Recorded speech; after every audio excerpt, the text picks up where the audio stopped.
જય શ્રી કૃષ્ણ મિત્રો.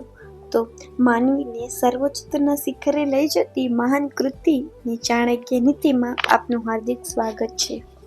તો આ વિડીયોમાં આપણે બીજા નવા અલગ પ્રશ્નોના જવાબ જાણીશું. વિદ્યાવિહીન મનુષ્યનો પ્રભાવ નથી પડતો. માતા શત્રુ પિતા વેરી યેન બાલો ન પાઠિતઃ ન શોભતે ક્ષમા મધ્યે હંસ મધ્યે બકો યથા. જે મનુષ્ય પોતાના બાળકને ભણાવતા નથી એ પિતા એના વેરી છે અને માતા શત્રુ છે.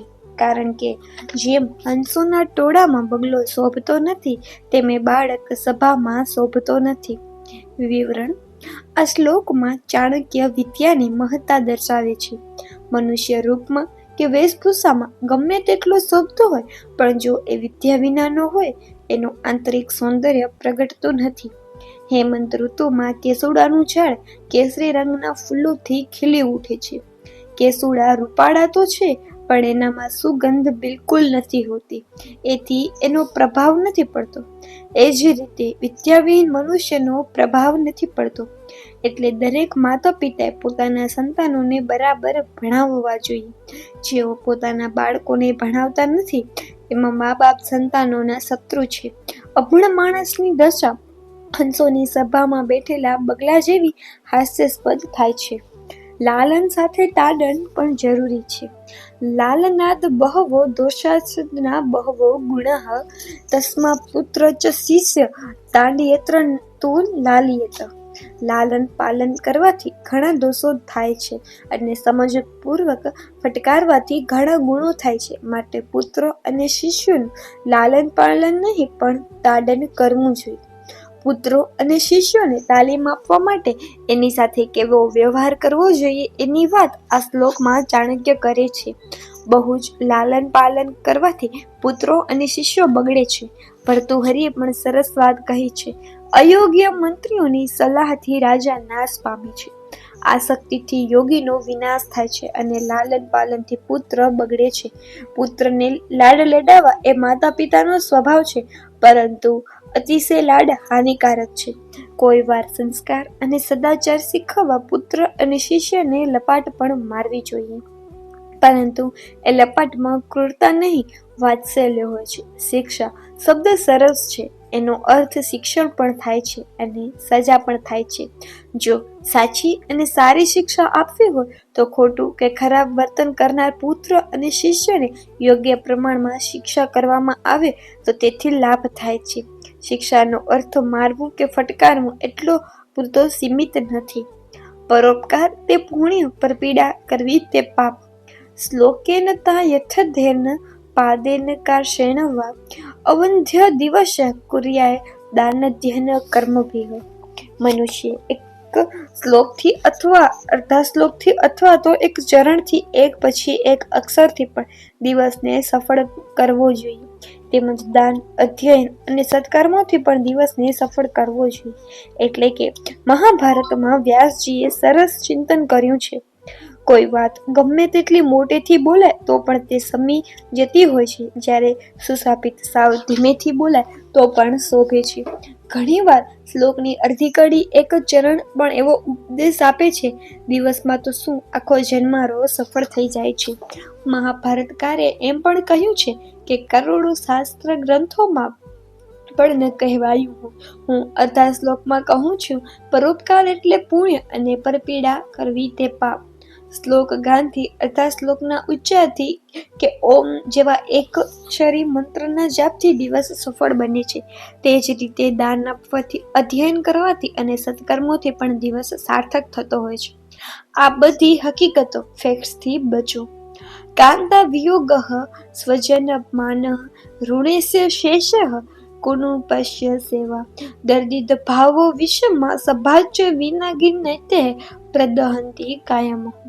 પ્રિય પત્નીનો વિયોગ, સ્વજનો દ્વારા કરાતું અપમાન, ચૂકવવા બાકી રહેલું દેવું, દુષ્ટ રાજાની સેવા, દરિદ્રતા અને દુર્જનોની સભા, આ બધી બાબતો અગ્નિ વિના શરીરને બાળે છે. કેટલીક બાબતો એવી દુઃખદાયક હોય છે કે તે અગ્નિ વિના શરીરને બાળે છે. પ્રિય પત્નીનો વિયોગ ભારે સંતાપ આપે છે. કવિ કાગે કહ્યું છે, જેની ભાગે જોડ એને માયામાં મીઠપ નહીં. જેમ પ્રિય વ્યક્તિનો વિયોગ બાળે તેમ સ્વજનો અપમાન કરે ત્યારે પણ અંતરમાં આગ લાગે છે. ભર્તૃહરિએ પણ કહે છે, જ્ઞાતિ ચેત અનલે ન કિમ. જો કુટુંબ કબીલો હોય તો અગ્નિનું શું કામ છે? કારણ કે પરિવાર જ બળતરા ઊભી કરે છે. એ જ પ્રમાણે ચૂકવવું બાકી રહેવું દેવું. દુષ્ટ રાજાની ચાકરી ગરીબાઈ અને દુર્જનોનો સહવાસ પણ બાળે છે. વિનાશના મૂળ ક્યાં છે? નદી તેરે ચહ વૃક્ષા પરગે હોશુ કામિની મંત્રહિંત ચ રાજન શીઘ્ર નશ્યત સંયમ. નદીના કિનારે ઉભેલા વૃક્ષો, બીજાના ઘરમાં ગયેલી સ્ત્રી અને મંત્રી વિનાના રાજાઓ સત્વરે નાશ પામે છે, એમાં કોઈ સંશય નથી. નદીના કિનારે ઉભેલું વૃક્ષ ગમે ત્યારે ઢળી કે પડે, કારણ કે નદીમાં અવિરત વહેતા જળ પ્રવાહથી કિનારાની ભેકડ ખવાતી જાય છે અને ધીમે ધીમે વૃક્ષના મૂળિયા પકડ ગુમાવે છે. એ વૃક્ષને ઉખરી પડતા વાર નથી લાગતી. એ જ રીતે બીજાના ઘેર આશ્રય લેનારી સ્ત્રીનું પણ શારીરિક માનસિક શોષણ થાય છે અને છેવટે એનું પતન થાય છે. એ જ રીતે મંત્રી વિનાના રાજાનો વિનાશ થાય છે, કારણ કે બુદ્ધિમાન અને કાર્યકુશળ મંત્રીઓ દ્વારા જ રાજ્યમાં સુશાસન અને શાંતિ સ્થપાય અને પ્રજા સુખી થાય છે. બ્રાહ્મણ, રાજા, વૈશ્ય, શૂદ્રનું બળ શેમાં? બલઃ વિદ્યા ચ વિપ્રાણા રાજ્ઞ સૈન્ય બલઃ તથા બલ વિતચ્ચ વૈશ્યન્યા શુદ્રાણા પરિચય કર્મ. બ્રાહ્મણોનું બળ વિદ્યા છે, રાજાઓનું બળ એની સેના છે, વૈશ્ય એટલે કે વેપારીઓનું બળ ધન સંપત્તિ છે અને શૂદ્રોનું બળ સેવા છે. બ્રાહ્મણ વિદ્યાર્થી સામર્થ્ય અને શક્તિ પ્રાપ્ત કરે છે. બ્રાહ્મણ પાસે ધનનું કે સત્તાનું અથવા શારીરિક તાકાતનું બળ નથી હોતું. વિદ્યા વિનાનો વિપ્ર સાવ નકામો. તો રાજાનું બળ એની સેના છે. સેના ન હોય તો રાજા એકલો શું કરી શકે? વેપારી વૈશ્ય લોકો ધન સંપત્તિ વડે જ વેપાર કરી શકે છે, માટે ધન તેઓનું બળ છે અને સેવા કરવી એ શૂદ્રોનું બળ. ચાણક્યના સમયમાં અને તેની પૂર્વે આપણી પરંપરાઓ 4 વર્ણો બ્રાહ્મણ, ક્ષત્રિય, વૈશ્ય અને શૂદ્રના કર્મોનું જે વિભાજન કરવામાં આવ્યું હતું તેની વાત અહીં કરી છે. આધુનિક સમયમાં તેની જુદી વિચારણા પણ કરી શકાય. જેમ કે જેની પાસે વિદ્યાનું બળ હોય તે બ્રાહ્મણ, જેની પાસે શક્તિ અને સત્તા હોય તે ક્ષત્રિય, જેની પાસે ધન સંપત્તિ હોય તે વૈશ્ય અને જે સેવા કરવા તત્પર હોય તે શૂદ્ર. આ રીતે શૂદ્ર પણ વિદ્યાથી બ્રાહ્મણ કહેવાય અને બ્રાહ્મણ પણ સેવાથી શૂદ્ર ગણાય. અહીં શૂદ્રનો અર્થ જ્ઞાતિ વિશેષ નથી. શૂદ્ર એટલે સેવાભાવી મનુષ્ય. આ દુનિયા અતિ વિચિત્ર છે. નિર્ધનઃ પુરુષઃ વેશ્યા પ્રજા ભગ્નઃ નૃપઃ ત્યજેત. ખગા વિપતલઃ વૃક્ષઃ પુખ્તા ચાંડભ્યાત ગૃહ. વેશ્યા નિર્ધન પુરુષને તજી દે છે. પરાજિત થયેલા રાજાનો પ્રજા ત્યાગ કરે છે. જેમાં ફળ ન હોય તેવા વૃક્ષને પંક્ષીઓ છોડી દે છે અને ભોજન કરી લીધા પછી પણ આગંતુક અતિથિ ગૃહને તજીને ચાલ્યા જાય છે. એટલે કે આ સંસાર સ્વાર્થના પાયા ઉપર મંડાયો છે. મોટા ભાગના લોકો સ્વાર્થના બળથી જ સંચાલિત થતા હોય છે. આ વિચારને અનુલક્ષીને જ આદિ શંકરાચાર્યને કહેવું પડ્યું કે સંસારોદયમ અતીવ વિચિત્ર. આ દુનિયા અતિ વિચિત્ર છે. વળી ઉપનિષદનું પણ ચિંતન છે કે પત્નીને તેનો પતિ પ્રિય લાગે છે કાંઈ તેના પતિ તરફના પ્રેમથી નહીં, પરંતુ પોતાના ઈચ્છા પૂર્ણ કરવા માટે તેને પ્રેમ કરે છે. જો આ સ્થિતિ હોય તો સ્વાર્થમાં ગળાડૂબ વેશ્યા નિર્ધન પુરુષને ત્યજી દે એમાં શું નવાય? એવી જ રીતે પરાજિત રાજાને પ્રજા છોડી દે છે અને ફળ વિનાના વૃક્ષને પંખીઓ તજી દે છે. સ્વાર્થ સયો એટલે વૈધ્યવરી એ કહેવત પણ આજ વિચારોનો પડકો પાડે છે. સંબંધ અને સ્નેહોનો આધાર સ્વાર્થ. ગૃહીત્વા દક્ષિણા વિપાતે જનિત યજમાનકમ પ્રાપ્ત વિદ્યા ગુરુ શિષ્યા દંગધાત્રે મુગસ્થાહ. બ્રાહ્મણો દક્ષિણા લઈને યજમાનને તજી દે છે.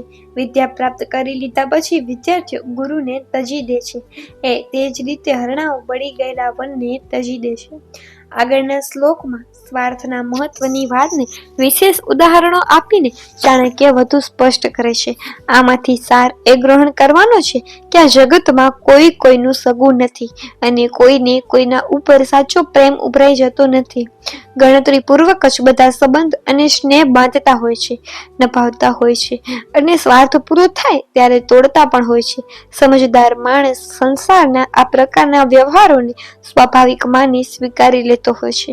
ગીતાકાર કહે છે કે જે મનુષ્ય શુભ પામીને ખુશ ન થાય અને અશુભ મેળવીને દુઃખી ન થાય તે સ્થિત જ્ઞાની છે.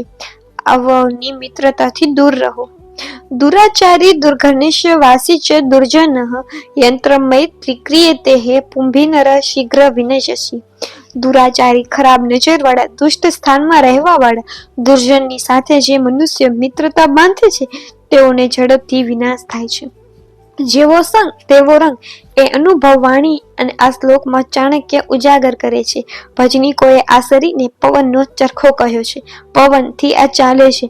પવન અટકે એટલે બંધ થાય છે અને જો પવન સુગંધના સંગમાં આવે તો સુગંધી બની જાય અને દુર્ગંધના સંગમાં આવે તો દુર્ગંધયુક્ત થઈ જાય છે. મનુષ્ય પણ સત્સંગથી સુધરે છે, કુસંગથી બગડે છે. માટે કુસંગનો ત્યાગ કરવો એમાં ડહાપણ છે. તમે જાણ્યું હશે કે સાવ મામૂલી કાચના ટુકડાને સોનાની લગડી ઉપર મૂકવામાં આવે તો સોના જેવો દેખાય છે.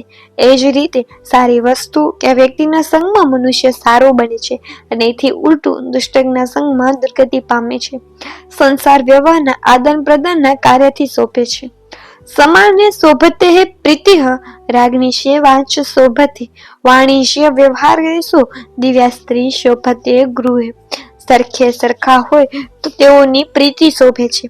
રાજ્યની કરવામાં આવેલી સેવા શોભે છે. સંસારના વ્યવહારોમાં વેપાર શોભે છે અને ઘરમાં દિવ્ય સન્નારી શોભે છે.